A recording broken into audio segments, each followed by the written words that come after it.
ilhattan bahsediyor. Allah'ın isimleriyle ilgili ilhattan bahsediyor. Allah'ın mukaddes kıldığı, bereket kaynağı kıldığı bazı mekanlara ilişkin ilhattan bahsediyor. Dolayısıyla varlığa ilişkin, varlıkla ilgili düşüncelerimizde ve tutumlarımızda nasıl bir tutum içerisine, davranış içerisine girersek Kur'an-ı Kerim onu ilhat, yani bir tür sapma, bir tür rotadan çıkış olarak etiketliyor ve mahkum ediyor. Onu konuşmak istiyorum. O benliği incitmeden, o benliği onore ederek, büyüterek hep beraber bizi nasıl daha da geliştiririz ve tatmin, mutmain bir hale getiririz. Bu bilinç aslında yeter bana sorarsanız. Küçükken biz hatırlıyorum namaz kılarken kısa kollu gömlekle, tişörtle namaz kılardık. Gelir büyükler uyarırlardı bizi ya bu mekruh falan diye. Bunun kısa kollu namaz kılmanın mekruhlukla hiçbir ilgisi alakası olmadığını ben o zaman da fark ediyordum. Bütün çocuklarımızı kreş, okul öncesi ve okullar standart bir eğitim sürecine sokuyoruz. Bu kabiliyetlerin büyük bir kısmını törpüleme sürecidir. Yani eğitim kasıtlı kültürleme olarak tanımlanır.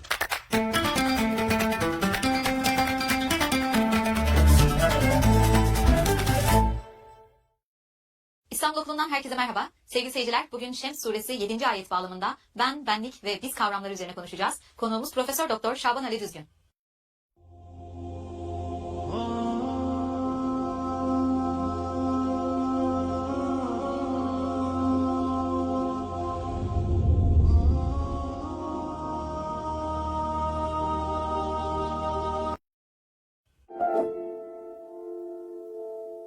Merhaba hocam. Merhaba. Bugün Şems Suresinin 7. ayeti bağlamında konuşmak istiyoruz hocam. Bazı kavramlar var. Ben, benlik, biz gibi kavramlar. Bunları öncelikle nasıl ilişkilendiriyorsunuz? Ben olmak ne demek? Benliğe kavuşmak, benlikten kopmak ne anlama geliyor? Ne dersiniz? Evet.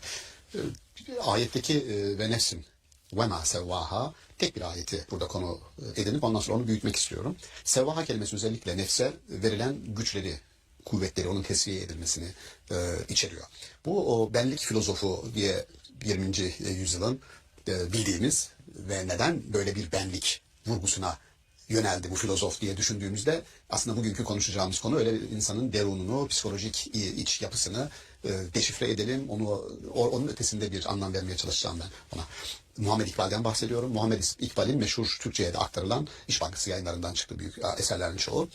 Esrar-ı Hodi, benliğin sırları. Bu ben her şeyden önce yani diyelim ki toplumun en küçük birimi nedir? Aile. Ailedir. Aile içerisinde bütün çocuklar her bir anne baba dahil herkes bir bendir. Ama aileye gelmeden önce o tekil ben, her bir çocuk, her bir anne baba, her biri Allah'ın yaratma planında önce bir bendir. Yani benliği, varlığı önce Allah'ın yaratma planında var ve Allah ona lütfediyor, onu değerli görüyor, onu bir ben, herkesten, müstakil olarak, aileden, toplumdan, devletten, bir cemaatten, dinden, bağımsız bir birey, tekil varlık olarak, otonom, özerk bir varlık olarak planlıyor ve yaratıyor. Şimdi ben ve biz arasındaki ilişkiyi kurarken buna dikkat etmemiz gerektiğini düşünüyorum. O da şu, insanın, nefsin, benim yani, tesviyesi, bütün güçler kendisine veriliyor. Sonra da bu güçler bir dengeye kavuşturuluyor. Tesviye dediği bu. Ne gücümüz var bizim? Her türlü yakıcı, yıkıcı, kurucu, inşa edici, ihya edici değil mi? İnsanları düşünün. Hepsi bizde var. Ama benim yapıcı, inşa edici, kurucu, hayata dair bu atılımlarımı, aynı zamanda biz dediğimiz, ait olduğum grup, önce aileden başlamak üzere, mahallem olmak üzere, ait olduğum cemaat, ait olduğum toplum, devlet, kendi standartlarına uydurmak üzere buradaki benim içerisindeki tesviyeyi, Allah diyor ki her bir ben kendi yetenekleriyle, donatılarıyla tesviye edilmiştir. Ve nefsin ve ma sevvaha, ona gömülü olan bütün yetiler, ona gömülü olan bütün yetenekler ve yemin olsun ki. Bu şu demek, üzerine yemin edilen ne varsa her birinin dünyada aktif bir değeri var. Yapması gereken, kendisinden beklenenler var. Burada da nefsin öyle bir gücü kudreti var. Fakat bir de mahallemin, toplumun bana atadığı, tesviye ettiği değerler var, beklentiler var. Roller var. Roller var vesaire. Şimdi şunu ona biz diyorum işte bizim bana atadığı, benden bekledikleriyle Allah'ın bana atadığı ve benden bekledikleri arasında bir örtüşme olabilir, mükemmel. Bir çatışma olabilir. O zaman ben Allah'ın bana atadıklarını öncelemem lazım. Çünkü o benim fıtratımdır. O benim doğamdır. Ve benim fıtratımda ve benim doğamda olan açığa çıktığında benlik dediğimiz şey ortaya çıkacak. Çoğu zaman içinde bulunduğumuz toplum bizim benliğimizin, varlığımızın bütün potansiyelleriyle açığa çıkmasını sağlamaz. Tam tersine ne yapabilir? Bloke edebilir, engelleyebilir. Sağlayabilirse bu ideal toplumdur. Ki ideal topluma Farabi, El-Medi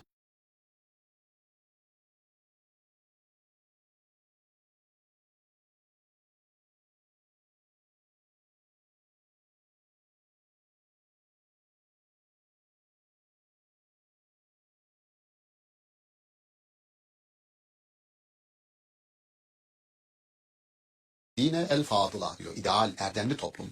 Sorusu şu, neden biz olarak yaşarız?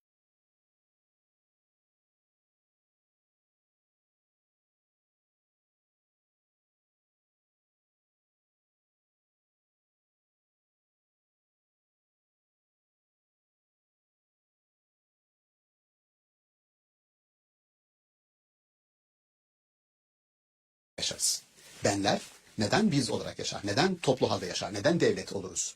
Verdiği cevap şu. Her bir ben, yani her bir birey başkasındaki fazlalıklardan, erdemlerden yararlansın ve kendi noksanlarını tamamlayarak kemale ersin diye. Tamam. O zaman başka benler ya da o başka benlerin oluşturduğu biz, tekil olarak sizin, benim, bir evladımızın, çocuğumuzun beninin gelişmesini, büyümesini ve benlik olarak ortaya çıkmasını sağlıyorsa bu ideal ve erdemli bir toplum. Tersi olabilir mi? Olabilir. Tersi mümkün ve ona dikkat çekmeye çalışıyorum. O da şu, özerk, otonom, tekil olarak yaratılan. Yani bugün dünyada 8 milyar insan varsa 8 milyar ayrı potansiyel var.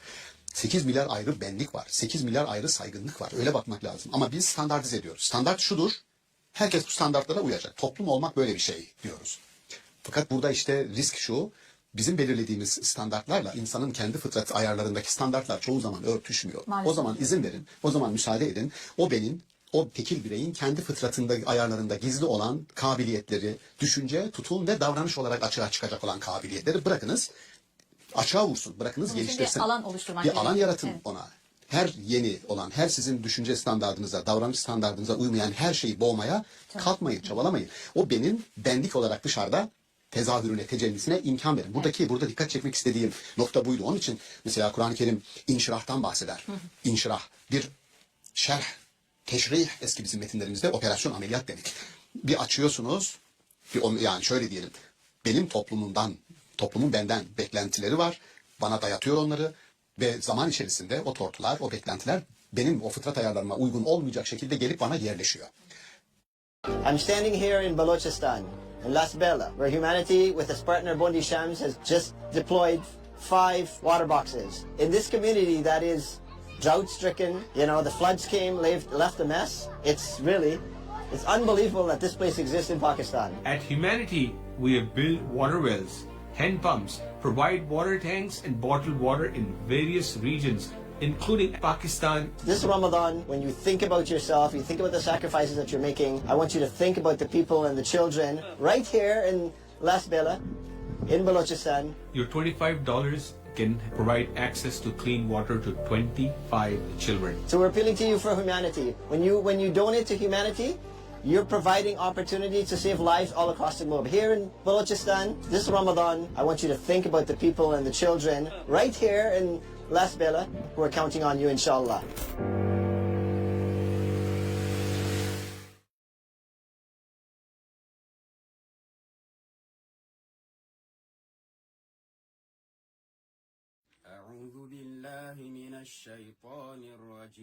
Ramadan is nearly over. We fast, we pray, we beg for mercy. But do we pause to value the simplest mercy of all, water? Some walk miles under a burning sun for a single sip. Children drink from dirty streams. Mothers pray for rain. And we still ask, is a well really necessary? Subhanallah. We install designer taps, heated showers, but question this? The Prophet ﷺ said, the best charity is giving water. With MATW's 100% donation policy, your well brings life to families for generations. Toplumun hiç de beğenmediğim diyelim, tutum ve davranışlarına yavaş yavaş uyum gösteriyorum, alışkanlıklar ediniyorum mekanik bir şekilde. Sonra beğenmediğim o davranışları kendim yapmaya başlıyorum. Çünkü onun bir parçası oldum. Yani uzun süre aynı odada, 30 kişi küçük bir odada kaldık diyelim. 5 saat sohbet ettik. Dışarıdan biri gelirse, ya bu odanın havası çok bozuldu, siz boğuluyorsunuz burada diyebilir. İçeridekiler fark etmeyebilir. Dolayısıyla toplumun içerisinde biz daha önce yadırgadığımız davranışları içselleştirmeye, onları yapmaya başlarız. Sanki rutin, standart olması gereken buymuş gibi. Kur'an-ı Kerim bir inşirahtan bahsediyor. Yani kendinizi bir operasyona tabi tutun. Bir inşirah açın içinizi. Bir bakın bunun ne kadar dışarıdan size gelmiş o tortuları o şerhle, o inşirahla dışarı atın ki nefes alabilirsiniz. Yani dışarıdan gelen insanın bir pencere açması orada bir ferahlığa sebep olması gibi görülüyor. Peki hocam burada şimdi topluluklardan bahsettiniz. Ben olmaktan, dahil olunan bir toplulukta biz olmaya yöneldiğinde insanın benliğini kaybetmesi gibi görüyoruz bunu. Şimdi Ramazan ayındayız. Bir örnek de vermek gerekirse yine aileden de bahsettiniz. Aslında din bize her birimizin bir birey olarak kendi ibadetlerini, kendi din anlayışını sürdürmesini söylerken toplum içinde bazı toplumsal rollerle beraber benliğimizi kaybedip o topluluğa dahil olup buna göre hareket etmemiz gerekebiliyor. Ramazan ayında da özellikle kadınların mesela ne kadar emek sarf ettiği, ne kadar yorulduğu biraz buna da dikkat çekmek istiyorum hocam. Yani orada toplumsal rollere kurban olmuş bir benlik örneği de görülebilir belki. Çünkü bireysel olarak bir kadının rahatça Ramazan ayını geçirdiğini, ibadetleri yerine getirdiğini göremiyoruz. Bir toplumun parçası olarak ailede fedakarlık eden ve biz için benlikten vazgeçen bir profile döndüğünü görüyoruz. Bunu nasıl okumak gerekir? Buradaki ben ve biz ilişkisi Yani bir içinde. moderatör olarak benlik tartışmasını getirip kadınlar Ramazan'da biraz daha fazla çile çekiyor. Hocam buna da bir şey desek Buna da bir mi? değinmek Buna lazım da bir hocam. değinsek mi getirmeniz de benliğinizin hala çok canlı olduğunu göstermesi anlamında güzel, olumlu. Bu tamamen denge ve mizandır. İnsanlar yani bir ailede olur bunlar. Ailede Ramazan'da bir kadına düşen yük daha fazla olabilir. Bunu nasıl hafifletebiliriz? Bu dengeyi nasıl kurabiliriz? Ailenin kendi içerisinde gerçekten karar verebileceği bir süreçtir. Unutmamak gerekir ki hayat denge üzerine oturur. Allah yarattığı her şeye halakal arzı ve arzda olan her şeyi yarattı ve vada'al mizan ve dengeyi oraya koydu. Ella tatgâhu fil mizan. Ne yaparsanız yapın dengeyi bozmayın. Yani bizim yönlendirici ilke bu. Ayet de bunu söylüyor. Rasyonel yetimiz, aklımız da bunu söylüyor, tecrübemizde. Dolayısıyla Ramazan'da doğru ibadet ayı Ramazan, o ibadetin bir külfete dönüşmemesi için ondan bir zevk alma ve o zevki de herkese yayma, paylaşma ve onu da büyütme adına ibadet olduğunu unutmadan, bu bir ibadet ayı. Yani bir kadın mutfağa girdiğinde o ibadetin hazırlığını yapıyor. Ona kadın ya da erkek mutfağa malzeme dışarıdan getirdiğinde ona hazırlık yapıyor. Erkek eşine yardımcı olduğunda ona hazırlık yapıyor. Hepsi ibadetin bir parçası. Dolayısıyla doğru dikkatimizi çekmeniz doğru. O benlik özellikle bizim toplumumuzda yani aslında Amerika'da da böyle aslında yani yaşadık biliyoruz. İşleyen karı koca eve geldiğinde orada da mutfağa kadın giriyor. Bizde de kadın giriyor. Bu denge kesinlikle insanların birbirine rol atamasıyla alakalı. Kimin neyi iyi yaptığı, ona nasıl destek çıkacağımız ama bir ibadet varlığın bu benlik tartışmasını açan metinlerden bazıları kulluk ifadesini yani Allah'a kul olma ve bütün yaşamı bir ubudiyet yani kulluk süreci olarak alırlar ve kişinin Allah'a kul olma bilincinin ciddi bir benlik uyanışıyla ancak gerçekleşebileceğini söylerler. O çok büyük bir şeydir ubudiyet, bağlılık. Onu herkes yapamaz o bağlılığı. Çünkü nedir? Bu bencilliğini bastırman lazım, narsizmini bastırman lazım ve o bağlılık ihtiyacını hissetmen lazım. Benlik taşıyor orada ve kendi dışında bir varlığa eriyor. Ramazan'da bu ubudiyetin yani bu kulluğun, Allah'a kulluğun ve onun uluhiyetini ilan etmenin bir fırsatı var elimizde, ailemizde. Her bir tekil aileye bu ruh, bu ubudiyet ve uluhiyeti deklare etme, o kabul giriyor. Dolayısıyla burada çocuklar, eşler ya da eş olmayanlar fark etmez. Yani insanların olduğu her toplulukta bir ibadetin icra edildiği dikkate alınarak insanlarla konuşma, destek çıkma. Ramazan'ın böyle bir feyzi, bereketi olmalıdır. Bu her adımımız, her şeyimiz yemek pişirmemizde biz hep işte iftara odaklanırız. Oysa iftarın bir öncesi var değil mi? O da o ibadetin bir parçasıdır ve o emeğe saygı da o ibadetin bir parçasıdır. Onun o emeğin takdir edilmesi de o ibadetin bir parçasıdır. Böyle baktığınızda bakın beraber büyüttük ibadetimizi. Dikkat çekmenize evet dikkat çektiğiniz için ben teşekkür ederim. Doğrudur. Onun için Ramazan'da bizim hem kadın erkek çocuklar hiç fark etmiyor.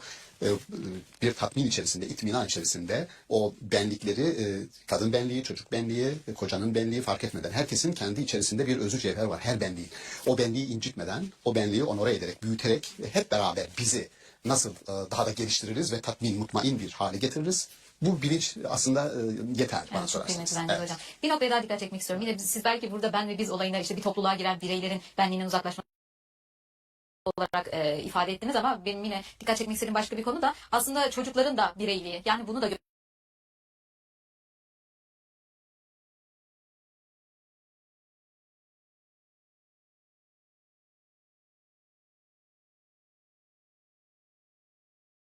göz ardı ediyoruz. Çünkü çocuklara ebeveynler sahibi olduğu kendi parçaları gibi görüyor ama onların da aslında birer birey olduğunu, onların da benliğinin olduğunu göz önünde bulundurmak ve ona göre davranış sergilemek gerektiğini düşünüyorum. Bununla ilgili ne dersiniz? Kesinlikle çok güzel bir nokta. Yani bugün benlik derken hem tekil olarak bütün benleri hem kadın, erkek benliği hem de çocuk haklısınız.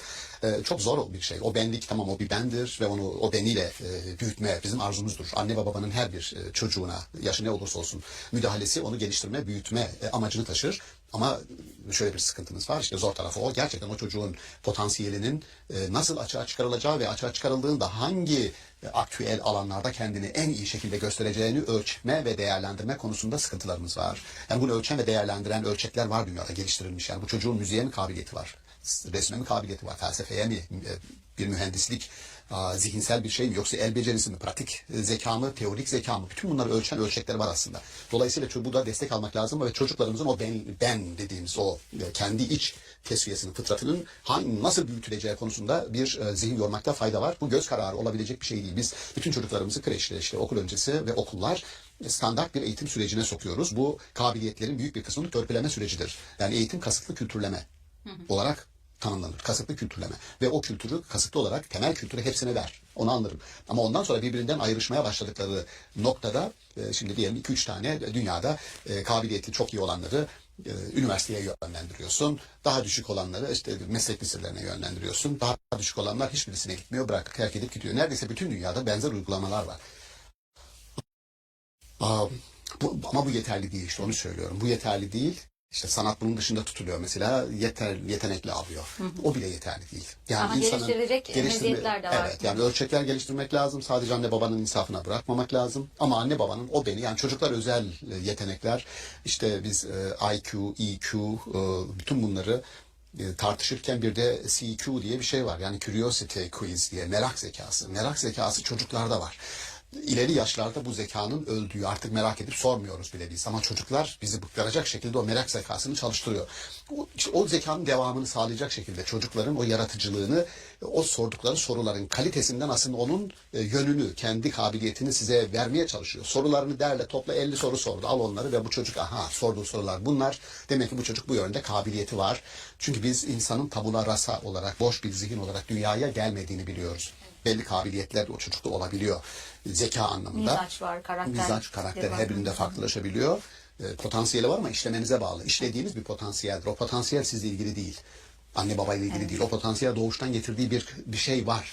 O şeyi çok iyi işleyebilirsiniz. Ama neyi işlediğinize çok iyi bakmak lazım. Çocukların beni konusunda da buna İyi dikkat tanıyıp çekmiş onların olalım. aslında o çocukları iyi bir şekilde tanıyıp benlik inşasına da destek olmak gerektiğini söylüyorsunuz. Kesinlikle, kesinlikle. Son olarak hocam tekrardan o başta verdiğiniz örneğe dönmek istiyorum. Bir odaya giren 30 kişinin zamanla oradaki havasızlığı fark etmeyecek kadar birbirine benzediği, o ortama adapte olduğunu ve benliğini kaybedip artık biz olmaya başladığını söylediniz. Bunu nasıl fark edebilir? Yani bir insan artık ben benliğimi kaybettim deyip ben ne kadar diğerleriyle benzeştim, aynı oldum deyip ya da tekrardan o ben olmaya geri dönüşü için bir farkındalık sağlaması gerekiyor. Bunun ayrılığına nasıl varabilir? Çok kolay, çok kolay. Aklınızın ve doğanızın, fıtratınızın size söyledikleriyle dışarıdan size söylenenleri sürekli tutun, dengede tutun. Örnek, küçükken, yani lisede diyelim biz hatırlıyorum namaz kılarken kısa kollu gömlekle, tişörtle namaz kılardık. Gelir büyükler uyarırlardı bizi, ya bu mekruh falan diye. Bunun kısa kolla namaz kılmanın mekruhlukla hiçbir ilgisi, alakası olmadığını ben o zaman da fark ediyordum. Hiç de buna dayanarak uzun kol ya da başına takki örtmen gerekiyor, bir şey örtmen lazım bak falan. Yani bunların ibadetin ruhuyla, mantığıyla ilgisi olmadığını ben mantığımla ve doğamla, fıtratımla, çünkü o doğanın ve fıtratın ayarı orada daha soft, daha rafine, ibadetin mantığının daha rafine bir şey olduğunu sana söylüyor. Dolayısıyla bunun kolun kısalığıyla, uzunluğuyla alakası olmadığını gömleğin seçebiliyorsun. Kriter odur. İnsanın doğası, insanın fıtratı. Doğal olana, fıtri olana bindirilen her şey ne yapar? Enkada zahrak. İnsanın sırtını, varlığını enkaza çevirir. Ayetin İnşirah suresi. Onun için o enkaza çevrilmemek için insanın ara ara kendisine bir operasyon düzenleyerek, inşirah biliyoruz, operasyon, ameliyat, teşrih. O tortuları, oraya atılanları, zararlı şeyleri çıkarıp atması gerekiyor ki kendi dengesini, o ve nefsin ve ma sevvaha, ta başta söylediğimiz bir dengeye oturtulan ben hastalanmasın, bir patolojik vakaya dönüşmesin. Aslında bilinçli bir farkındalıkla biz doğuştan gelen yapımızla beraber, fıtratımızla beraber bunu ayıklayabilecek bir kabiliyete Kesinlikle, sahibiz. kesinlikle, kesinlikle. Çok teşekkür ederiz Ben hocam teşekkür değerli ederim. yorumlarınız Sağ için. olun. Yine çok önemli bir konuyu böylece analiz etmiş olduk. Sağ olun hocam. Sağ olun. Sevgili seyirciler, Şems suresi 7. ayet bağlamında ben, biz ve benlik kavramlarını ele aldık bugün. Bir sonraki bölümde görüşmek üzere. Hoşçakalın.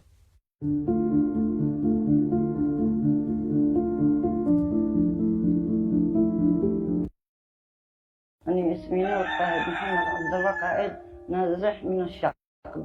شوفوا نحن ساكنين، شوفوا احنا نعاني من doğru düşünmenin, rasyonelliğin, mantığın devreden çıktığı yerde dersiniz yahu ben ne yaptım? İşte onun için aşk, sevginin, merhametin abartılı formudur ve bizim kültürümüzde aşkın bu şekilde nesneleştirilmesi, bu şekilde insanı kontrol altına alması bir istismar, bir hedef ve amaç kaybı olarak alınır. Düşman güçler varlığın hayatını söndürürler ve çatışma evrensel bir çapta ölüm ve çürüme ile son bulur.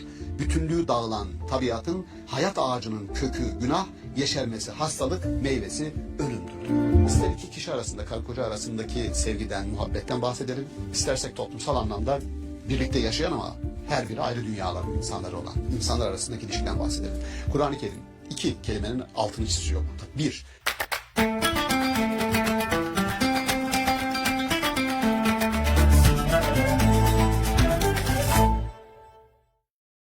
İstanbul Okulu'ndan herkese merhaba. Sevgili seyirciler, bugün Zuhruf Suresi 67. ayet bağlamında sevgi, aşk ve keder hakkında konuşacağız. Konuğumuz Profesör Doktor Şaban Ali Düzgün. Merhaba hocam. merhaba. Hocam bugün sevgi kavramını ontolojik olarak ele almak istiyoruz. Zuhruf Suresi 67. ayet bağlamında. Burada dost olanların da düşman olabileceğinden söz ediyor ayet. Öncelikle sevgi nasıl bir temele sahip, nasıl sevilen bir insan düşmana dönebiliyor? Sevginin temelinde ne var? Bunlardan bahseder misiniz? Bu tabii sevgi çok herkesin dilindeki bir kelime. Sanki insanlar arasındaki ilişkileri sadece düzenleyen bir duygu gibi duruyor. Ama duygunun ötesine geçirip bunu varlığın ilkesi, varlığın yapısındaki bir ilke, hatta Allah'ın varlıklarla olan iradesini ve kudretini düzenleyen ilke olarak aldığımızda işin büyüklüğü fark ediliyor. Dolayısıyla onun için sevginin ontolojisi diye benim izleyen dostlar sevginin istismarı, sevgide aşırılık ve kültler diye erişebilecekleri bir makalem var. Online erişebilirler. Ona bakabilirler detay için. Buradaki özetlemek isterim o makaleyi. Her şeyden önce sevgi bir duygunun ötesinde bir gerçekliğe sahip. Bir varlığı ve ontolojisi var. Bu da şu, karşıtını da üretme riski barındırıyor içerisinde. Ne var? Sevginin karşıtı nedir? Seven bir insan terk edildiğinde ne yapabilir? Nefret edebilir. Nefret edebilir. Sevgi içerisinde nefreti barındırabiliyor. Onun için Zuhruf suresindeki ayeti daha başta hemen andık ki Kur'an-ı Kerim takvalılar hariç o gün birbirine sevgi, meveddet kelimesi kullanılıyor, muhabbet kelimesi kullanılıyor. Allah'ın Vedud diye bir ismi de var. 99 isimden bir tanesi Vedud. Çok seven. Ama meveddet besleyen, muhabbet besleyen, hatta delicesine aşık oldum diyen bir insanın bir şeyler oluyor ve sonra birbirine düşman kesildiklerini söylüyor Kur'an-ı Kerim. Ama hariç dediği bir grup var. Takvalılar dediği. Takva buradaki takva çok farklı bağlamlarda Kur'an-ı Kerim'de kullanılıyor. Biz de buradaki sevgi bağlamında takva nedir derseniz, sevdiğiniz bir varlığı, sevdiğiniz bir insanı kaybettiğinizde onun nefrete dönüşmemesi ve sonunda o nefretin bir günah yasasına, yani size günaha ve suça itecek bir zirve, bir maksimum noktaya gelmemesi için hem sizi hem de o başta sevdiğiniz kişiyi koruyacak mekanizmadır. O mekanizma nedir? O mekanizma bir akıl, terazi mekanizmasıdır, ahlak mekanizmasıdır.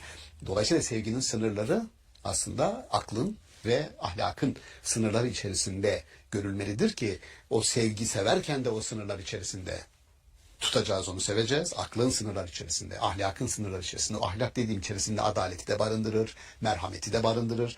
Öyle bir denge kurulacak ki kaybettiğinde o denge varlığını koruyabilsin. Aksi takdirde birazdan okumak isterim, Vladimir Solovyev diye bir yazarın bu günah yasasıyla, yani eğer bencilliğin olduğu, bencillik sevdiğiniz bir insan diyelim sizden ayrıldığı zaman ya benimsin ya kara toprağın dediğimiz o ilkel, dürtüsel sahip olma, mülk gibi onu kendine tapulama arzusunun aslında tek kelimeyle tırnak içerisinde altı çizili bir şekilde bencillik. Oldu. Narsistik bir tavır var aslında. Orada sevdiği kişiye sahip olduğunu düşünüyor ve onu kaybetmenin de kendisine yapılmış büyük bir ihanet, haksızlık olduğunu düşünüyor. Tam öyle düşünüyor ama bu düşünce nedir? Bu düşünce bencilliktir, bu düşünce narsizmdir, bu düşünce fetişizmdir. Yani bir fetiş gibi, bir nesne gibi sahip olduğunuzu düşünüyorsunuz ona ve onun kaybı sizi sarsıyor.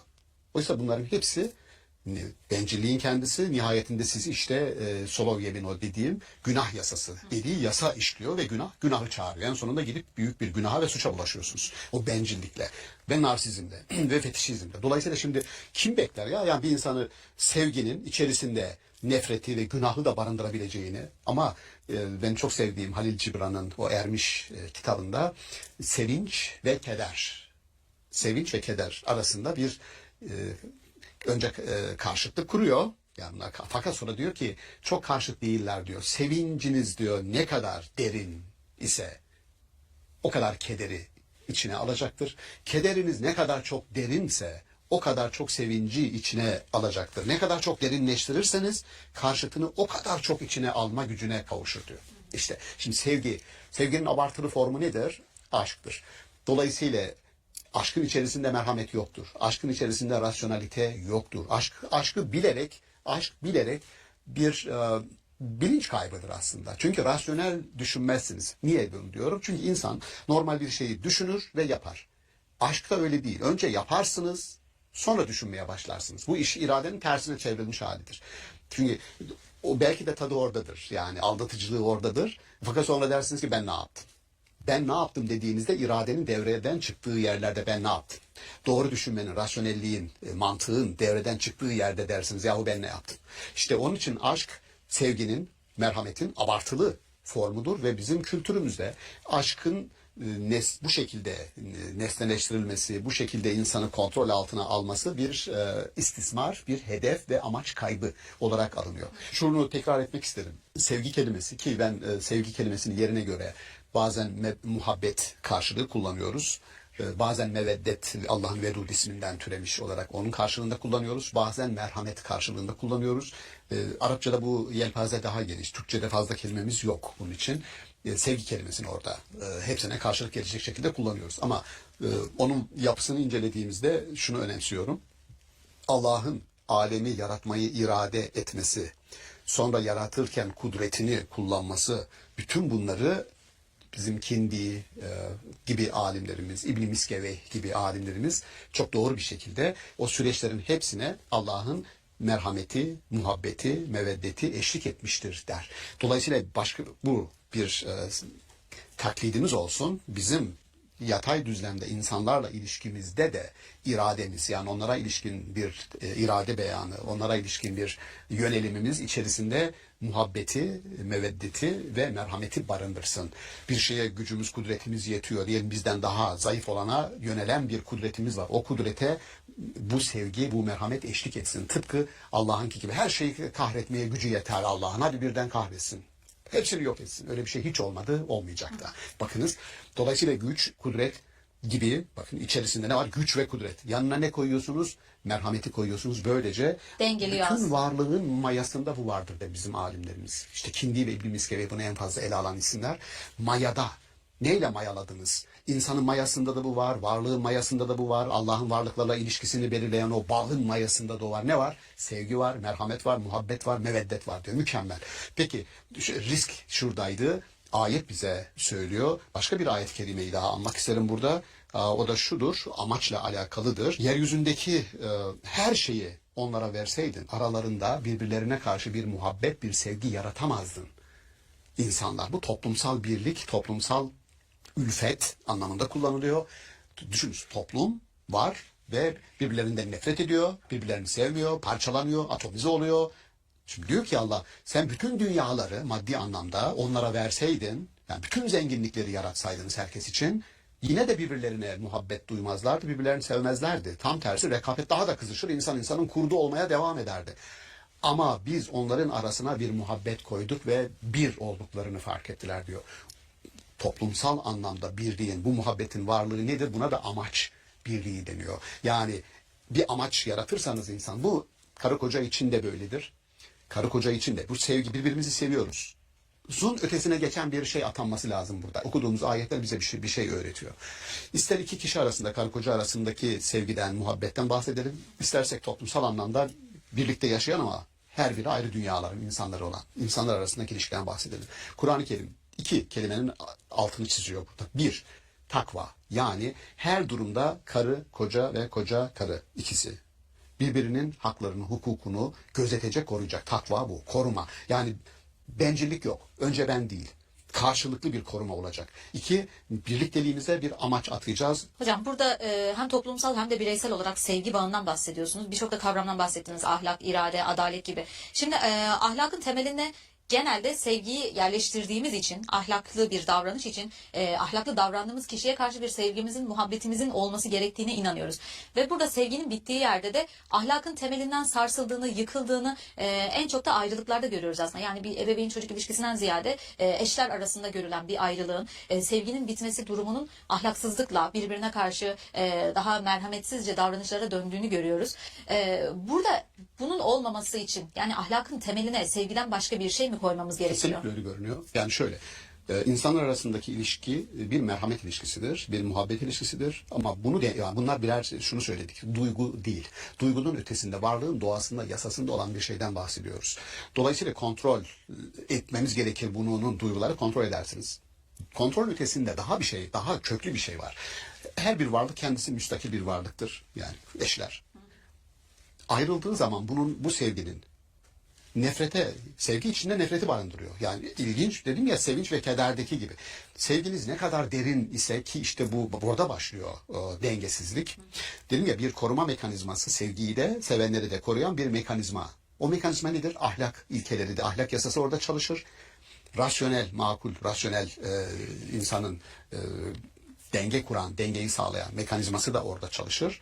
Hem var olurken, beraber yaşarken bu çalışır, hem de ayrıldığı zaman çalışır. Şöyle düşününüz, çok sevdiğiniz bir insan, hayatımı veririm falan dediğiniz bir kadın ya da erkek, boşanma aşamasına geldiğinizde, mahkemeye gittiğinizde, mahkemede bütün kirli çamaşırlarını ortaya dökebiliyorsunuz. Anlıyorsunuz ki bu sevgi falan değildi. Bu fiktif bir şey. Bu bencillik. Yani sizinle var olduğu sürece siz ona bağlısınız, bir nesne gibi, fetişizm gibi yani. Ve siz narsistsiniz. Şu hastalık hali bunlar. Bu şudur, eğer o birlikteliğe bir amaç atarsanız, ya insanlar niye birlikte var? Sadece sevgi için değil. Sadece birbirini seviyor değil. Birlikte var olmanın çok daha, bunu insanlar kendileri de atayabilirler. Yani niye biz birlikteyiz? Çoluk çocuk olabilir, birlikte daha büyük işler yapmak zorunda, Allah rızası için olabilir, ne bileyim yani. Ama ayrıldığında kopmayacak bir bağla birbirlerine bağlanmaları lazım. Yani iki kişinin bağından daha üst, daha farklı bağların olması lazım. Buna işte Kindi'nin, Farabi'nin, İbn Sina'nın, İbn Miskeveyh'in, o bizim biraz psikolojiye en fazla inen isimler bunlar. İnsanın derununa, yapısına. Öyle şeylere bağlanın ki diyor Kindi mesela, insanındaki hüzünleri, kederleri ortadan kaldırmanın yolunu tartışırken öyle şeylere bağlanın ki elinizden kayıp gittiğinde büyük bir hayal kırıklığı yaşamayın ve hüzünlenmeyin. Hüzünlendiğinizde de, diyelim ayrılma durumunda, hüzünlendiğinizde Kur'an-ı Kerim şunu söylüyor. Muttaki insanlar, yani hayatı korunaklı bir şekilde yaşamak isteyen insanlar asla geçmişin hüznünü sırtlarına alıp taşımazlar diyor. Bu müthiş bir şeydir. Bir yolunu bulacaksın. Ya sen yapacaksın ya destek alacaksın. Ama ayrıldık. Tamam. Bu bende hüzün yarattı mı? Yarattı. Bilmem gereken bir şey şu. Her şeyi bilen varlık akıl veriyor ve yönlendiriyor. Akıllı bir insan geçmişin hüznünü velahum yahzenun, asla geçmişin hüznünü sırtına alıp taşımaz. Hüzün taşınacak bir şey değil. Ben bunu hamallık yapmam. Bunu nasıl unutacağım? Bu unutma yani şudur. Unutma Allah'a verilen, insana verilen en büyük güçtür ve yetenektir. Müthiş, unutacaksın. Bu ya o ikili dual mantık çalışmaz burada. Çoklu mantık çalışır. O değilse başkası. Dünya böyle gerçekten, yani bunu, çünkü böyle hepimizin karşılaştığı meseleler ve tartışıyoruz, geliyorlar, konuşuyoruz. Terk edilmiş olmak, başkasının işte tercih edilmiş olması, bakıyorsunuz o sevgi kelimesini yavaş yavaş çürütüyor. Sevgi çürüyor, muhabbet çürüyor ve birden o günah yasası dediğimiz, şimdi hemen o bencilliğin bizi nereye evireceğini mükemmel bir şekilde dile getirmiş. Yani günah yasasının başlangıcı sevginin bitmesi mi? Aynen öyle diyor. Yani bunun bencilliğe evrilmesi bir günah yasasına davetiye çıkarır dediği için Vladimir Solovyev'in ifadesini burada özetlemektense küçük bir izninizle okumak istiyorum. Hocam. Şöyle diyor. Bencillik temeli üzerine kurulduğu sürece vahşi tabiattaki hayat, sevgi yoksa vahşidir, hayat bencildir, kötü bir hayattır. Onun yasası bir günah yasasıdır. Aynı yasaya göre günah kendi misillemesini içinde taşımakta ve bir kötülük bir başkasını çağırmaktadır. Bir varlık ötekine karşı düşmanca davranırsa öbürleri de ona düşmanca davranmaktadır. Böyle bir düşmanlık dünyevi kötülüklerin bir başka biçimi olan tam kelimenin karşılığıyla acı çekmedir, karşılıklı. Tabiattaki her şey birbirine karşı günah işlediği için her şey birbirinden acı çekmeye başlamaktadır. Bir varlığı öbürlerinden ayıran bu bencilliğin sonunda her varlık kendisine saldıran düşman bir çevre içinde yaşayan bir yabancıya dönüşmektedir. Bu varlığı bütün hayatı bu düşmanca çevreyle mücadele etmek, kendini bütün dünyaya karşı koruma çabasıyla geçmektedir. Oysa kendisini bütün bu güçlere karşı koruyamaz. Çünkü kendisi tek, düşman bu durumda çoktur. Bu her biriyle ötekilerin çatışması sonunda her varlığın yok olmasına kadar gider. Düşman güçler varlığın hayatını söndürürler ve çatışma evrensel bir çapta ölüm ve çürüme ile son bulur. Bütünlüğü dağılan tabiatın hayat ağacının kökü günah, yeşermesi hastalık, meyvesi ölümdür diyor. Mükemmel. Muhteşem. Mükemmel. Evet. Şimdi dolayısıyla bu bencil yasayı, narsizmi, sevginin nasıl oluyor da karşıtı olan nefreti ürettiğini bize ve onun risklerini anlatıyor. İnsan alacak başını iki elinin ortasına, makuliyet zemininde bunu düşünecek ve kararını verecek. Çok güzel bir alıntıydı hocam. Çok teşekkür ederiz teşekkür gerçekten. ederim. Yani sevgi gibi kıymetli, önemli bir duygunun içinde barınan aslında ne kadar kötü ve kötü şeylere yol açabilecek bir nefret gibi bir duygunun da olduğunu çok açık bir şekilde ifade Bilerek, etmiş bunu bilerek, oldunuz. bunu bilerek, o riski bilerek lütfen her adımımızı atalım. Çok teşekkür Ben ederiz teşekkür hocam. ederim. Sağ olun. Sağ olun. Sevgili seyirciler, sevgi, aşk ve keder hakkında konuştuk bugün. Bir sonraki bölümde görüşmek üzere. Hoşçakalın.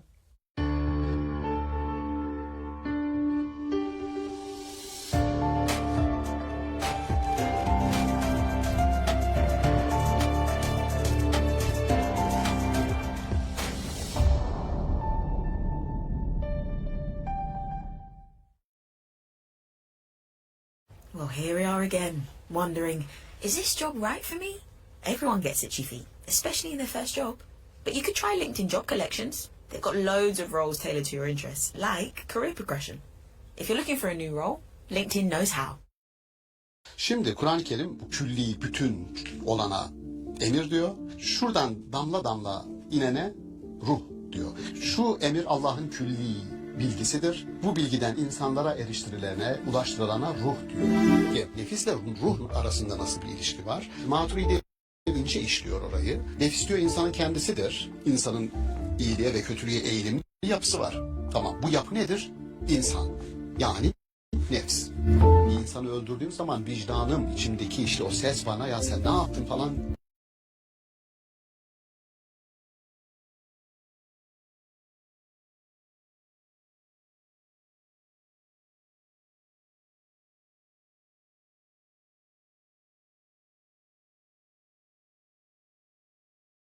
öyle bir şey hiç yoktu başta. Ama sonra Raskolnikov karakteri yaptığı şeyden dolayı pişmanlıklar duyuyor. Montaigne'in içindeki celladım dediği o vicdan onu öyle etkiliyor ki sonunda gidip itiraf ediyor. Ben öldürdüm diyor. Hiç kimse görmedi.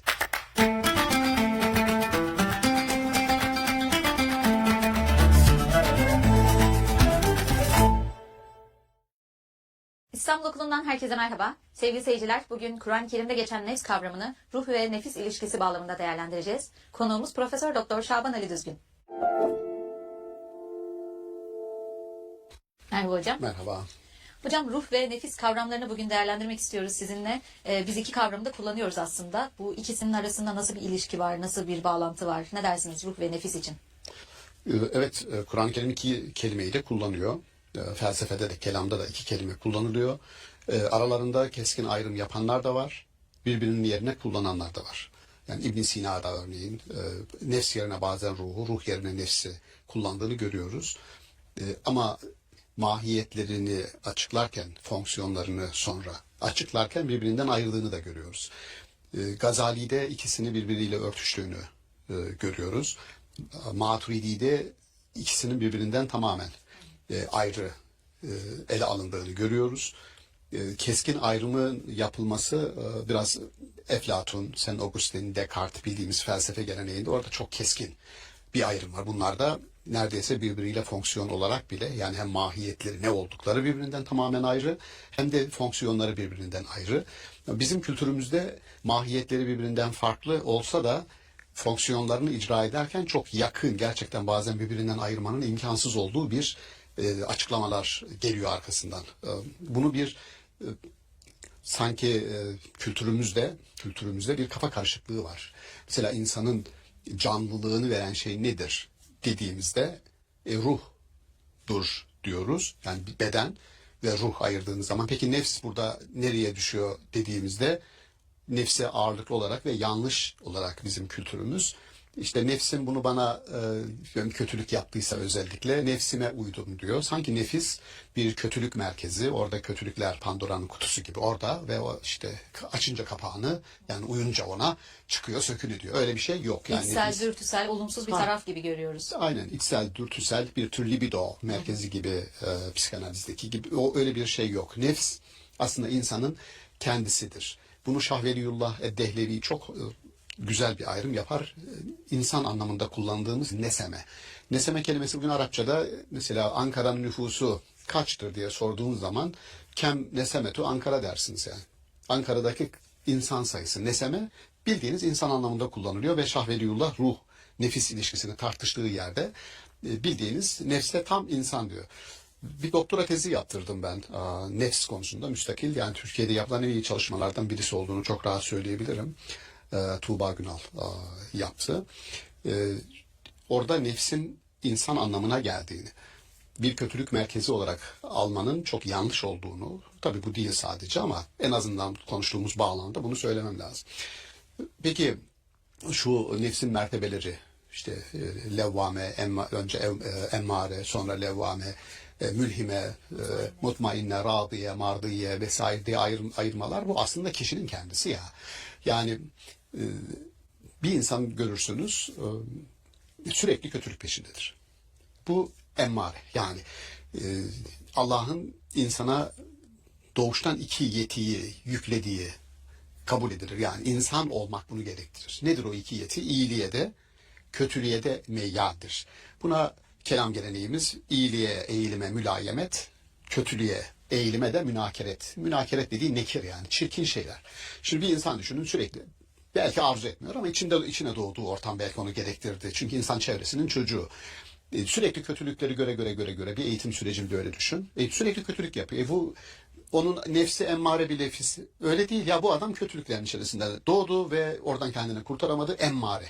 Fakat sonra iyilikleri görüyor, okuyor, takip ediyor. Ondan sonra diyor ki ben bunları nasıl yaparım ya? Bana yakışır mı? Ne oldu? Emmare nefis levvameye, yani yapıp ettiğini kritize eden, ben bir insan bana yakışır mı diyen bir aşamaya kendi içinde evriliyor.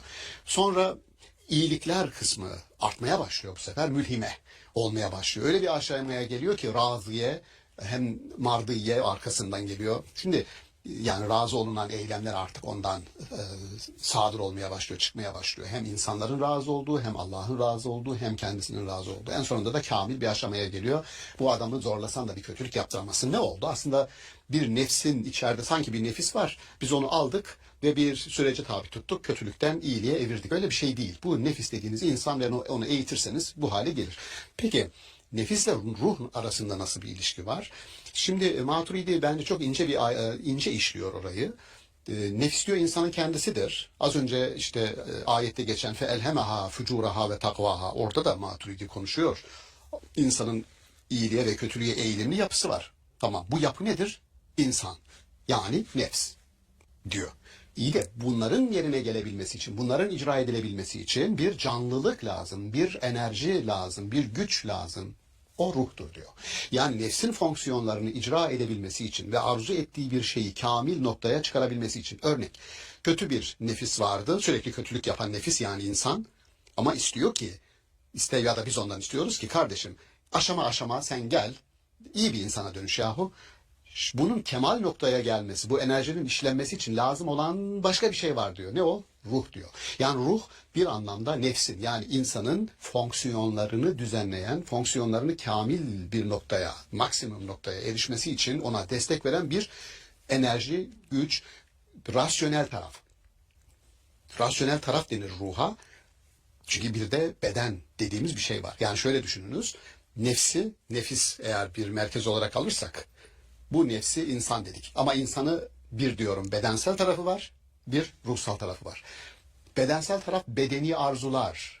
Mesela öfkem, şehvet, bu tür varlığı devam ettirmeyi, hayatta kalmayı mümkün kılan bütün güçler bedene ait. Biyolojik ihtiyaçları kapsıyor. Biyolojik, beden biyolojik, fizyolojik. İyi de onu kontrol eden süreçler ruhsal, yani rasyonel. Şöyle diyelim, bir olaya müdahale edeceksiniz. Bu olaya müdahale etmeniz için bir haksızlık var. Haksızlığa müdahale edeceksiniz. Onun için sizin bedeninize ihtiyacınız var. Kolunuza vesaire, değil mi? Bedensel bir müdahale lazım. Ama o bedensel müdahalenin bir zulme dönüşmemesi için, onun kontrol edilebilmesi için bir rasyonel denge unsuru lazım. O sizin ruhsallığınız diyor Maturidi. İbn Sina'da da öyle. İbn Sina'da ruh ve beden ayrımı var. Mevlana'da ruh ve beden ayrımı var.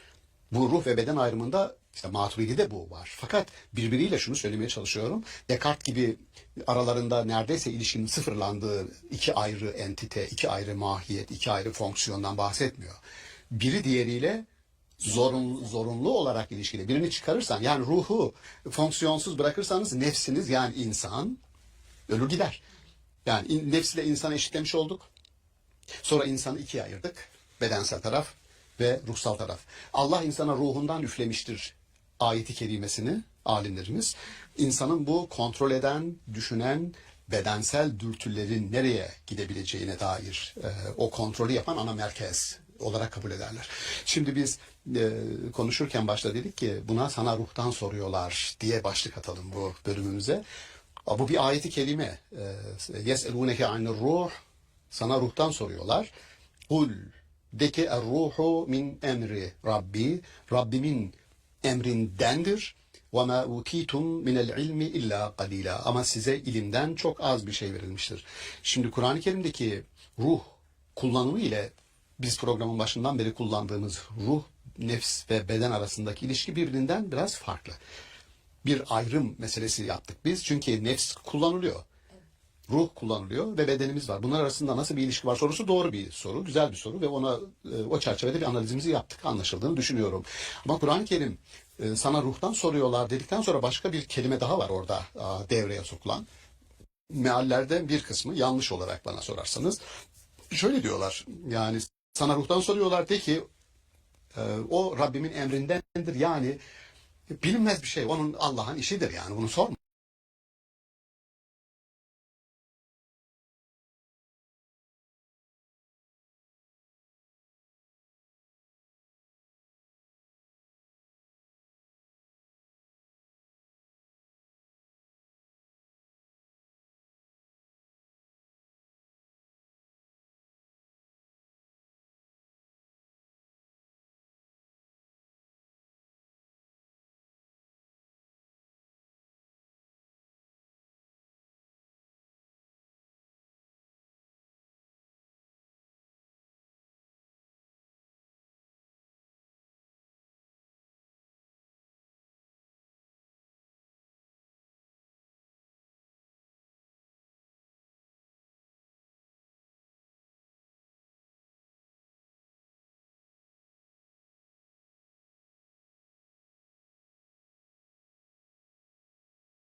yapmayın diyor. Doğru değil bu tercüme.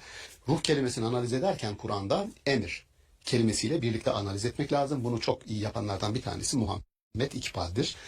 Şöyle örnek vermem gerekirse, yani şu bir su havuzu olsun.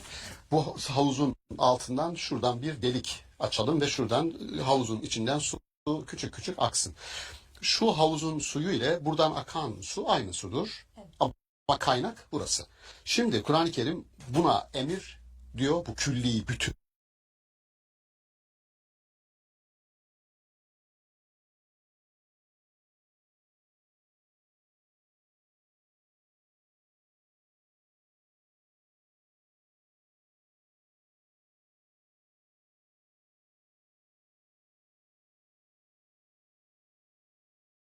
Tün olana emir diyor. Şuradan damla damla inene ruh diyor. Şu emir Allah'ın külli bilgisidir. Bu bilgiden insanlara eriştirilene, ulaştırılana ruh diyor. Niye böyle bir yorum yaptık? Çünkü ayet bitmedi. Diyor ki ve ma utitum minel ilmi illa galile. Size bu havuzdan az bir şey verilmiştir. O ilimdir, o ruhtur. O zaman anlıyoruz ki Cebrail'in adı da Kur'an-ı Kerim'de ruh olduğu için, Ruhul Kudüs olduğu için ruh Kur'an-ı Kerim'de öncelikle bir bilgi taşır. Bilgidir. O zaman bu bilgiden size az verildi. Bilgiyi biz nereden alıyoruz? Bilgimizin kaynağı, bilincimizin kaynağı, bütün bunlar bize üflendi deniyor. Yani Allah'tır. Allah bu bilinci, bilgiyi bize veriyor. Başka, yani var etti bizi o anlamda. Bizim dışımızdaki varlıklarda bu bilgi yok. Canlılık var. Aynı onlar gibi canlıyız. Yani %98 benzerliğimiz var bizim genetik olarak maymunlarla ve birçok hayvanla. %98. Peki %2 farklılığımız nerede? %2 farklılık işte bu bilinç. Yani hem kendimizi biliriz hem dışarıya ilişkin bilgimiz vardır. Başka varlıklarda yok. Bu nedir? İşte bu Kur'an-ı Kerim'in ruh dediği şeydir. Ruh bilgi temellidir, bilgidir. O ruhu bize taşıyan Cebrail'in adı ruhtur, Ruhul Kudüs'tür. Birçok ayeti bir araya getirirseniz anlarsınız ki Kur'an-ı Kerim'in ruh terimiyle felsefe ve kelamda tartıştığımız ruh, nefis ve beden arasındaki ilişki birbirinden biraz farklı. Ama biraz farklı diyorum ama geldiği noktada nihayetinde şurada örtüşüyor. Söyledik ki nefs insandır. İnsanın kendini bilmesi ve nefsin fonksiyonlarını icra edebilmesi için ruh lazım. Ona da rasyonellik dedik. Allah'la irtibatı ona üflemiş olması dedik. Üflemesi orada canlılık artı canlılık vermesi artı bir bilgi dışarıya dönük ve bir bilinç içeriye dönük vermiş olması anlamına gelir. Ruh dedik. Bu tartışmanın işte Yunanca'da psüke adıyla tartışıldı. Latince'de anima denildiğinde aynı tartışmalar gündeme geldi. Yani bu sadece bizim coğrafyamızın değil, her coğrafyada tartışıldı. Ve özellikle Eflatun bu meseleyi ele aldığında onun ele alış biçimi şuydu. Beden öldükten sonra varlığa devam etme potansiyeline sahip bir cevher bulun bana dedi adam. Ona da psüke dedi, yani ruh dedi. Ruha niye üzerine gidiyor ruhun Eflatun ya da Saint Augustine? Diyorlar ki ben gözlemliyorum ki insan bedeni ölümlü, gözümün önünde görüyorum. Ama öyle bir cevher olsun ki bu varlıkta o bedenle ölmesin ve varlığa devam etsin. Bu İbn Sina'yı da etkileyen. Ölümsüzlük ve sonsuzluk arzusuyla. Ölümsüzlük, sonsuzluk arzusunun içine gömülü olduğu bir cevher verin bana. O